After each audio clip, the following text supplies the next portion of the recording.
Hey, I'm Courtney Brooke, and this is Hustle for Happiness podcast. We are all on this journey to find happiness, and let's face it, it takes work. And honestly, it's not always rainbows and butterflies. This podcast is dedicated to helping you navigate life and cut through the noise. As a certified life coach, recovering perfectionist, and survivor of the foster care system, I'm all about keeping things real. With my unique outlook on life that is truly infectious, we cover everything from achieving happiness and optimal self-care to stories of those sharing their wisdom and expertise. Thank you for showing up for yourself. Now, let's get started.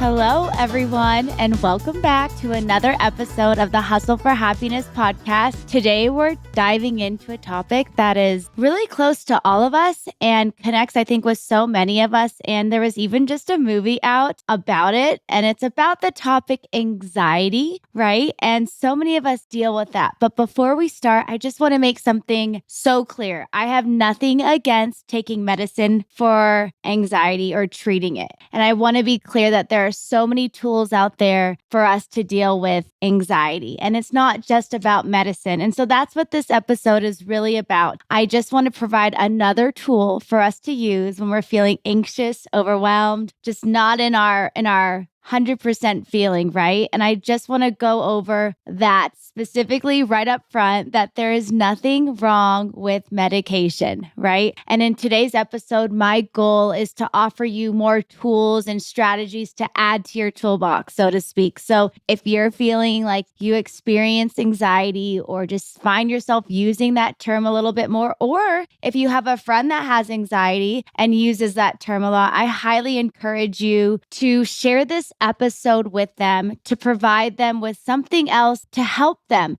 You know, we're all in this journey together, hence title Hustle for Happiness. We're all on this journey to find happiness. And that's just what today's episode is about. Just finding, simple, practical ways to deal with our anxiety and really just to break it down on what anxiety is exactly. And it's such a loose term that I just want to clear some things up, provide some simple, easy tools and really the mindset around anxiety. As a society often says, I have anxiety, but that doesn't mean we are anxiety. And there is a difference. When you say I have anxiety, it could just be in that moment. It's not who we are as a person. Every day of the week, 24/7, I am anxiety, And so I just want to break that apart. We have these moments of heightened feelings, heightened emotions, and sometimes we just get overwhelmed. And so I just want to be a resource for you to provide you with options about anxiety and how we can deal with it and how we can explore it and how, it really looks different for everyone. Maybe medicine is where your toolkit is right now, but I hope when you leave this episode, you'll find out that, wow, there are so many other ways how I can manage and work with my anxiety, not deal with. Let's let that go. Dealing with anxiety, just, some days we just have to have more help, more tools. And that's what today is about. And so, whether medication is a part of your current plan or not, today's episode is all about giving you additional strategies to handle your anxiety. So let's get into it. I personally have thought of using this word a lot, anxiety. And I don't know if you guys have been following me on Instagram or, I talk to people in real life too, but I just got back from Europe and I did my first solo trip. I traveled by myself for 9 days. And then I met up with a group of friends at the end of that trip for another 5 days. So let's talk about those 9 days though. I was by myself. I didn't know where I was. I didn't speak the language. My phone wasn't working half the time because there was a cellular tower down and Verizon decided not to work, right? This sounds like the perfect recipe to have anxiety, right? And how to deal with it. And so for me, I found myself using that word anxiety so much. Oh my gosh, what am I going to do? How am I going to find help? Is this safe? And not only that, one of the cities I went to was Barcelona, and people were messaging me on Instagram, oh, that's the worst place to go. There's pickpocketers and, you really shouldn't be out by yourself. And so all of these things started creating anxiety. And, I was like, should I cancel my trip? Should I still keep going? And for me, part of traveling solo was a promise to myself, a promise for me to, get out of my comfort zone and push myself and work through that quote unquote anxiety. Yes, I was nervous. Yes, I was scared. Was I going to get pickpocketed? I don't know if I've shared with you guys this, but my biggest fear is getting kidnapped and I am scared of the dark. I don't think I've ever said that out loud before, besides to like close friends, but there's something about, maybe it was the movies people were watching, or maybe that one scary movie I watched was somebody getting kidnapped, or maybe actually now that I think about it, you guys know that movie Taken, where she's in Europe, getting kidnapped, sold into sex slavery. Anyways, I think that was the movie. I was going to Europe. So a lot of things were triggering my quote unquote anxiety. And I was like, oh my gosh, I am so overwhelmed. But I just want to say that I had all of these things against me. And I totally relate with this episode times a million because I was living in it constantly. But then I started realizing, I can work with this. I don't need to let this anxiety take over. And the common thread about having anxiety was me living in the future.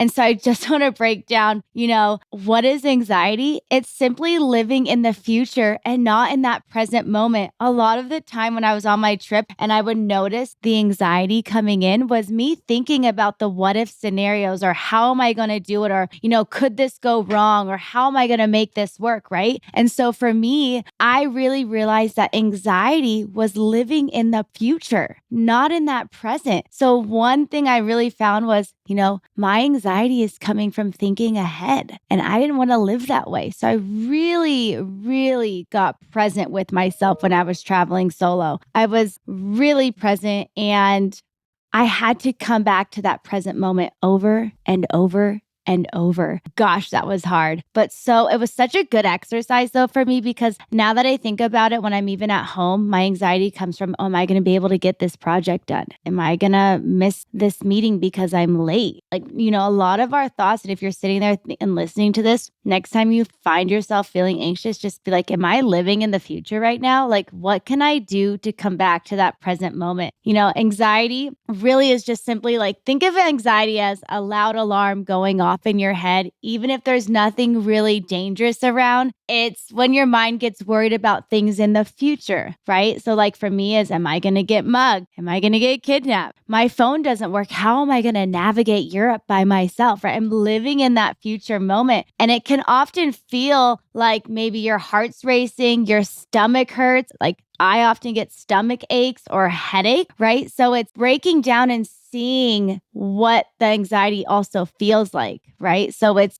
living in the future, but now what does it feel like? It's when your nervous system is unfamiliar. It can feel different. You can be sweaty in your palms. So start noticing your symptoms. Is my heart racing? You can really start to be like, oh, here we go. You can get ahead of yourself. So first of all, what is anxiety? It's living in the future, right? Come back to that present moment. And then how does it feel? Is my heart racing? Is my breath short? Am I having a headache? Is my mouth dry? I know before every podcast episode, my mouth gets dry. I get anxious. I get worried. And I think to myself, oh my gosh, am I going to do great on this podcast? And I'm living in that future moment. And so I just want to break down what anxiety is versus normal worry, because I think that gets blurred a lot. So worrying versus normal worry is, say you're worried about a big test. Let's go super simple because we've all been in school before. So say worry is like a big test, but anxiety is different. It's like if you're worried about something that hasn't happened yet and you can't stop thinking about it, even if there's nothing to be afraid of.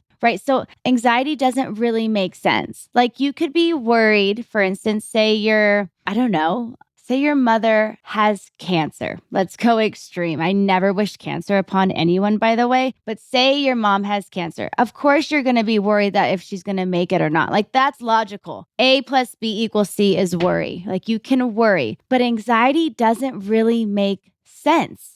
you start bringing self-doubt in, and our minds start to try to make sense of it. And that's anxiety, right? It's not worrying, but it's being anxious about the unknown in an unorderly way. Does that make sense? So a lot of things can cause anxiety. So not knowing what will happen, if you're not sure what's going to happen, past scary things, if something scared you before, it might make you anxious about something similar now. For me, trying to be perfect, right? If you're always worried about being perfect, that can make you anxious. So start to pick apart, right? Another one is anxiety of the future, right? We mentioned that a little bit before, but anxiety often happens when we think a lot about things in the future, like worrying about what might go wrong tomorrow is a common one. What might happen? What if? Like playing the what if game is anxiety, creating anxiety. My biggest rule about anxiety is the what if game. So don't play it. If you constantly have that thought, what if, just stop. You're like, I always tell myself, I'm not playing the what if game. I'm not playing the what if game. Like James will come to me and be like, well, what if this? And I'm like, we're not playing the what if game. So that's a simple sign that you're feeding your anxiety is the 2 words, what if. Cut it out.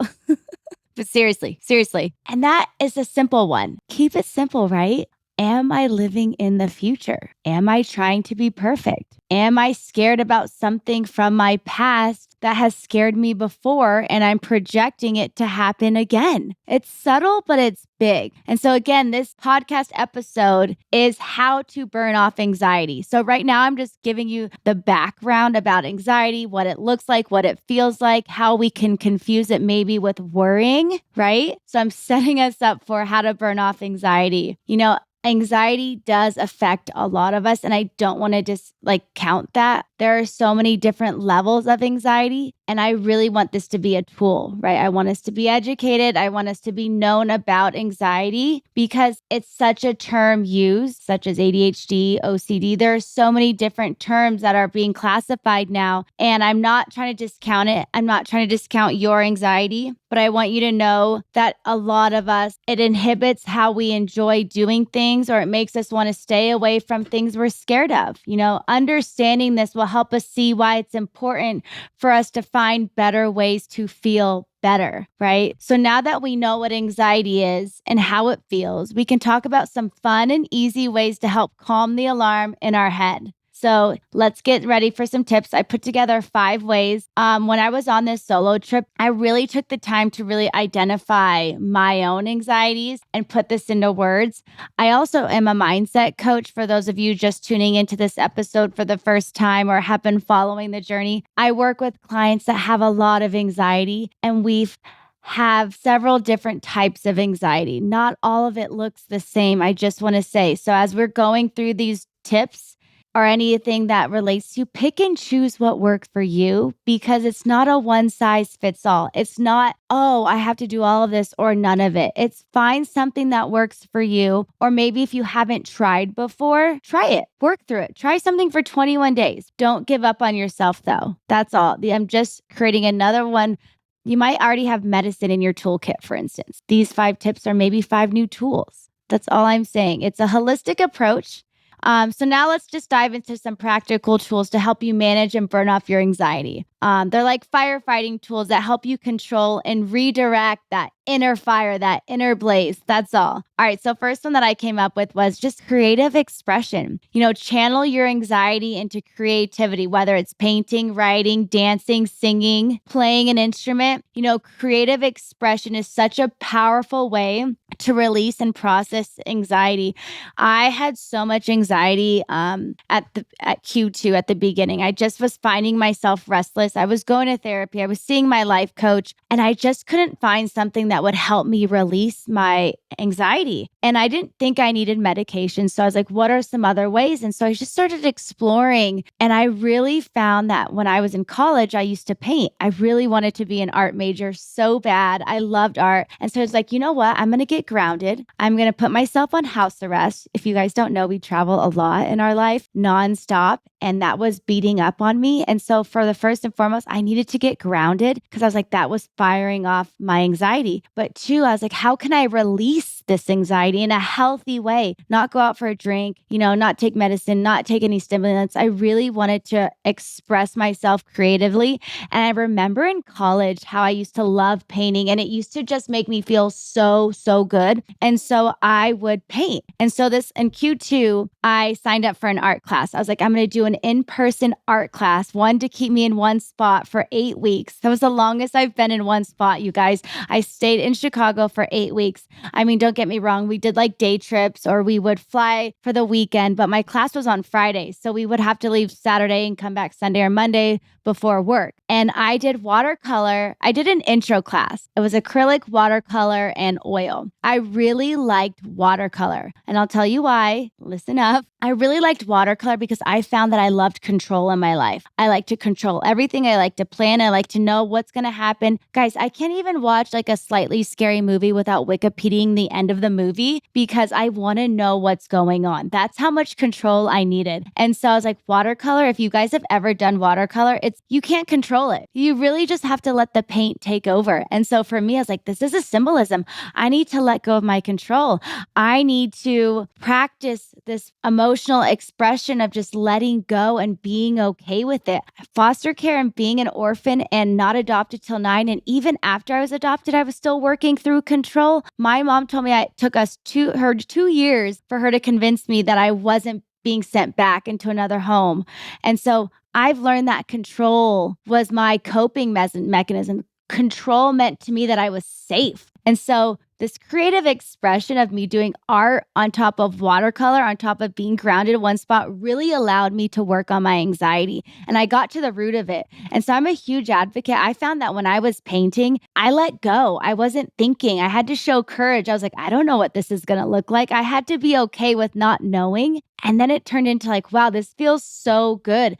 And now I still find myself, I brought all my watercolors to Wyoming. We just got here yesterday. I'm going to paint. Like I find myself craving, like I'm going to paint today. Oh, why do I feel so restless? Why is my heartbeat racing? Like I'm going to trade in a workout for some painting. And I really found that to help with my anxiety. So whether you paint, if you like to sing, if you want to DJ, maybe you like to DJ and listen to music, or even just like to my next point is go for a walk, but exercise, right? So this is the number 2. Exercise, set aside time each week for some creative activities. Now, I'm not saying do a triathlon or go for a sprint, but get outside, go for a walk, take your shoes off, set a timer and walk on the grass for 20 minutes, right? Let your feelings guide your creativity and just don't worry about, how am I going to get to the gym or what am I going to look like in the gym? Again, that's creating anxiety or living in the future, right? What am I going to look like? That's a future comment. And what if? What if I don't make it? What if I don't look good? Right? So the what if statement's a huge sign that you're feeding your anxiety. So let go of that what if game, right? The physical movement is just adding and helping and enabling and helping you release those endorphins to improve your mood and reduce your anxiety. So exercise.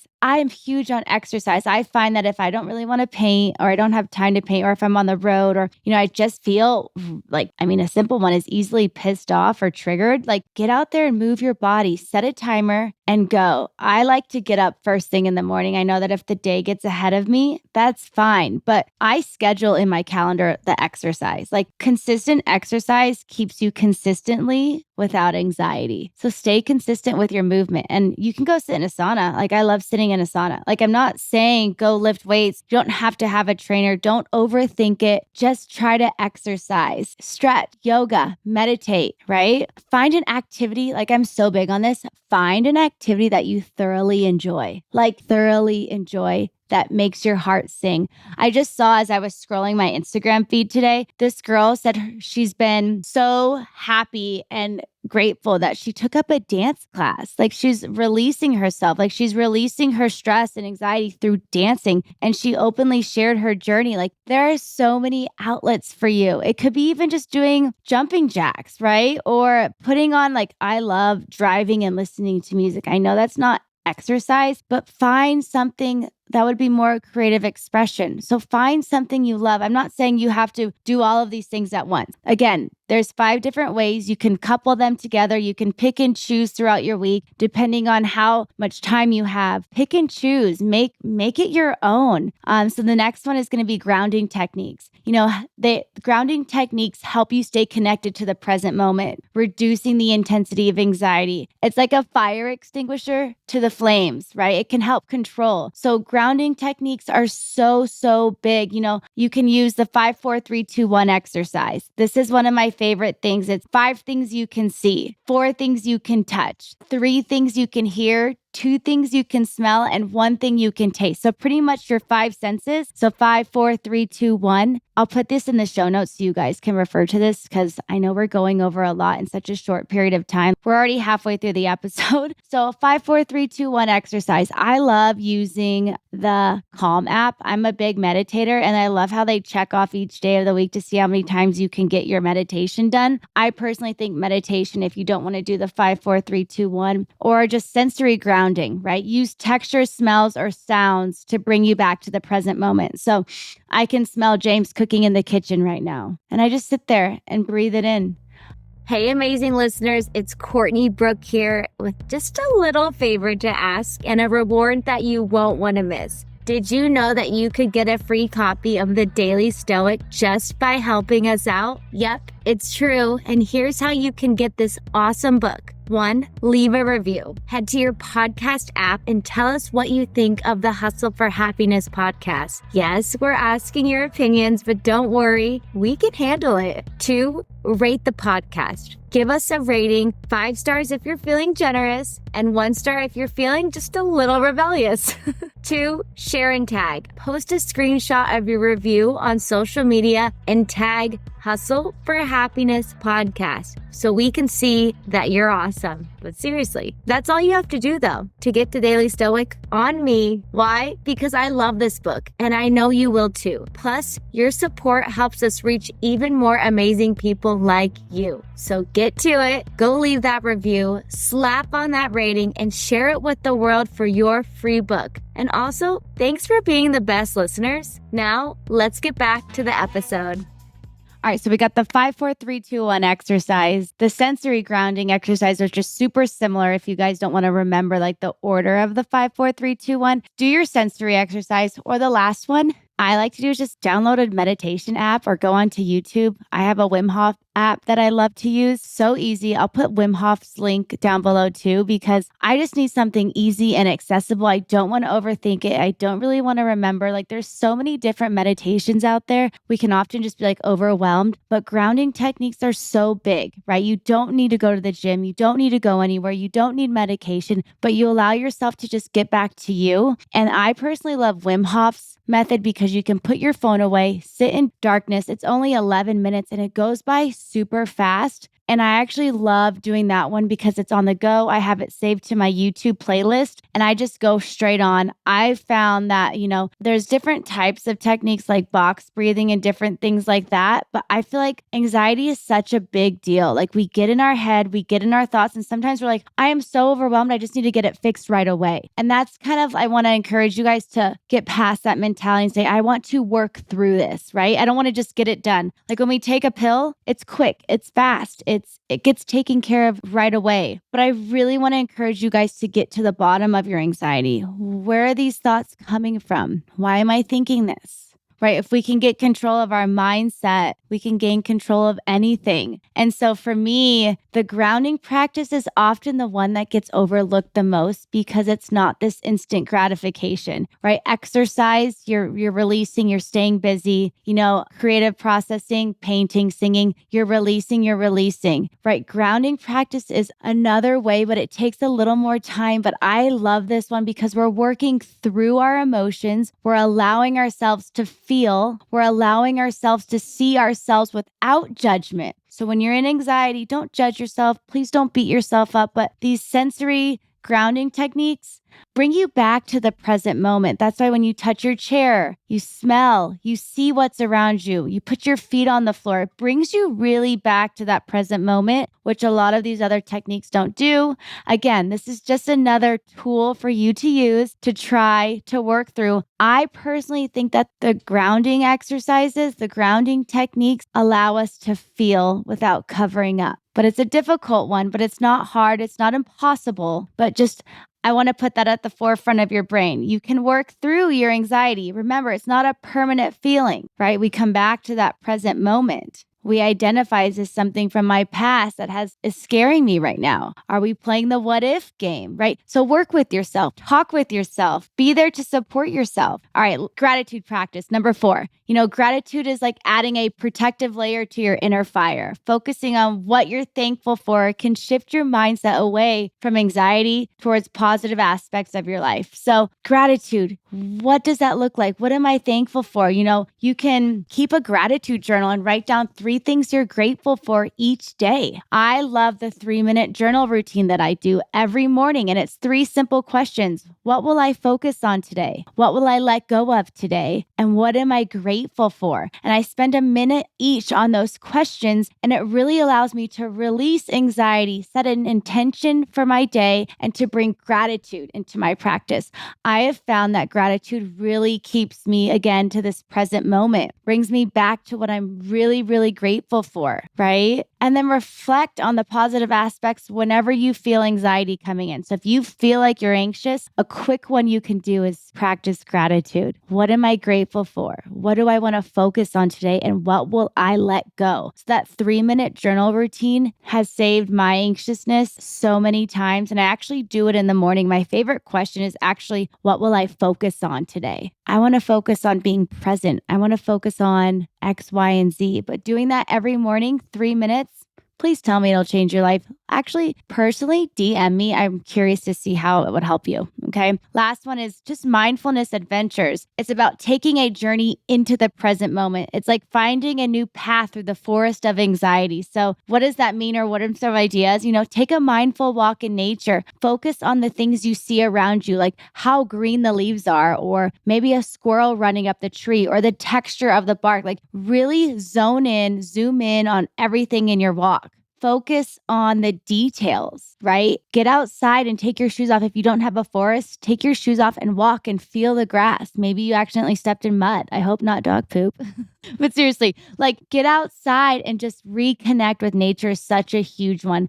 A mindfulness adventure could be driving with the windows down. Maybe you don't want to walk or it's rainy, but you need to get outside. I mean, get outside if you can, in the rain too. I remember when I was doing 75 hard, I used to hate the rain walks. And then rain started happening more often and I just loved them. The feeling of the water or the smell of the outside. So again, you can company these together. Like you can put mindfulness adventures with grounding techniques. Like you can marry these 2 different things together. Like you don't have to just do one, right? You can meditate in nature too. So have fun with it, but practice guided mindfulness meditation, like I said, through your app. So get outside and meditate, right? Get outside and journal. Like you can get outside and paint, right? So you get the creative side and you're out with nature. Like it's a fun way to just work with yourself. So now that we have some powerful tools, let's talk about building our anxiety toolkit, right? The idea of having a variety of strategies that you can use whenever you need them. So it's like a creative action plan. What I like to do and what I tell my clients is open up your your notes list, and have all of the things you like to do written in a tab so you can easily access them when you're in a pinch. You don't have to rethink of what you like. You don't have to remember what it felt like. You literally go to your notes tab and say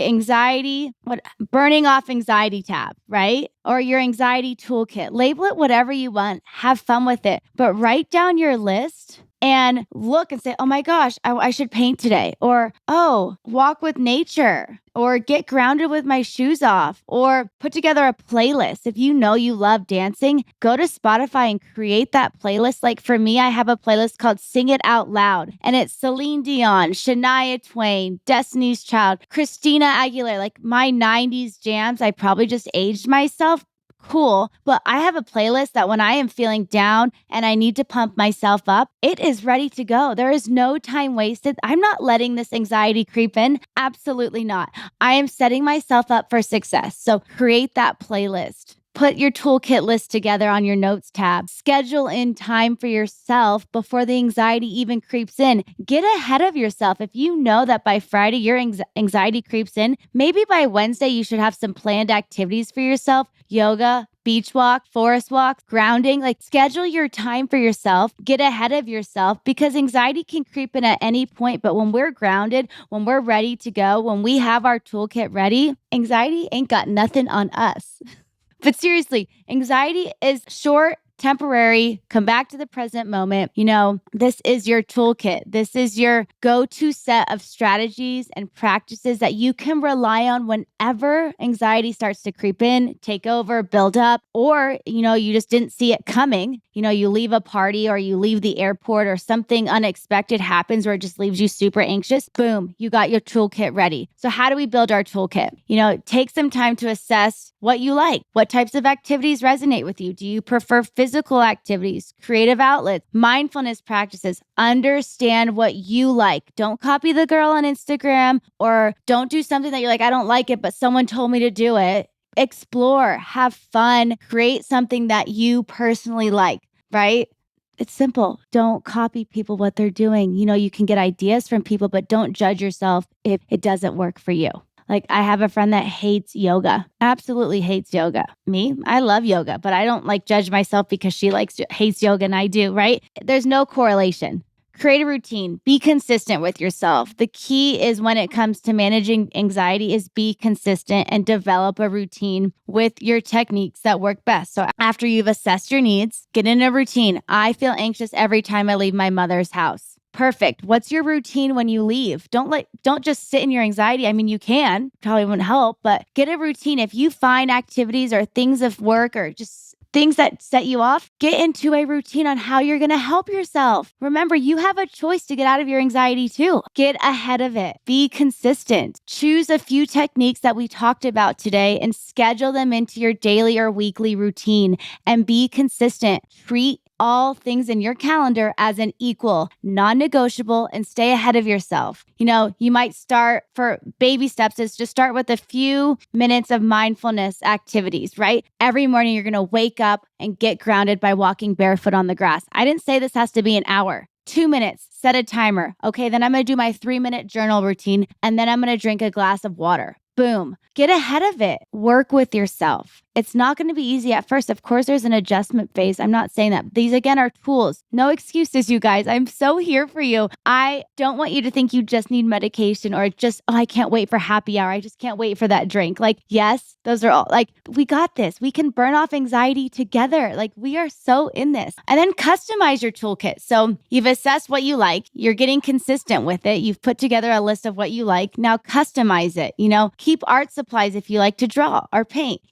If depending on the workout you need, if you have your workout ready, okay, on certain times I need my HIIT. Okay, I'm going to schedule my hot yoga. For me, I make sure that my sauna is scheduled. I anchor myself to my sauna sessions. It doesn't take a lot of effort. I can sit there and read, do things that work for you, but, customize it, have fun with it. It's not like you have to do the same thing every time anxiety comes up, or maybe you do, right? Again, what works for you is what works for you. And then don't be afraid to just experiment. Experiment with the new strategies we talked about. Build your toolkit as what you needed. What works for you today might not also work for you in 5 years. So be prepared to revisit. You might outgrow things. You might evolve. You might hear something from someone else that you're like, oh, I like that even better. So just keep an open mind and be willing to adjust your toolkit. Delete things off your list, add things to your list, but your toolkit is based on your experiences. Remember, no one is living your life. So be the advocate of your toolkit, and don't be afraid to adjust. Don't be afraid to modify. It's fun. We have to work with ourselves. And then